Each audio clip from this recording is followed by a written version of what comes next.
দেখো 1 থেকে 100-র মধ্যে কতগুলো মৌলিক সংখ্যা আছে।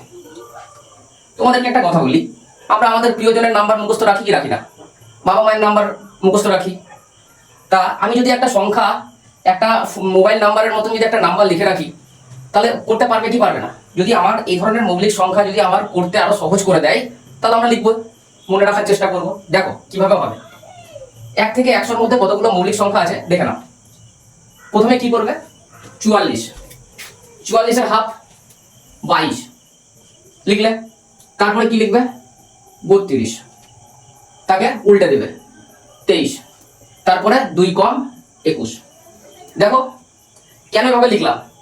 দেখো 0 থেকে 10-এর মধ্যে, 0 থেকে 10-এর মধ্যে রয়েছে 4টে, 10 থেকে 20-এর মধ্যে রয়েছে 4টে, 20 থেকে 30-এর মধ্যে রয়েছে 2টো, 30 থেকে 40-এর মধ্যে রয়েছে 2টো, 40 থেকে 50-এর মধ্যে রয়েছে 3টে, 50 থেকে 60-এর মধ্যে রয়েছে 2টো, 60 থেকে 70-এর মধ্যে রয়েছে 2টো, 70 থেকে 80-এর মধ্যে রয়েছে 3টে, 80 থেকে 90-এর মধ্যে রয়েছে 2টো, আর 90 থেকে 100-এর মধ্যে রয়েছে 1টা। দেখো তাহলে 1 থেকে একদম 100-এর মধ্যে কতগুলো আছে দেখে নাও, সংখ্যা কতগুলো যোগ করে নাও।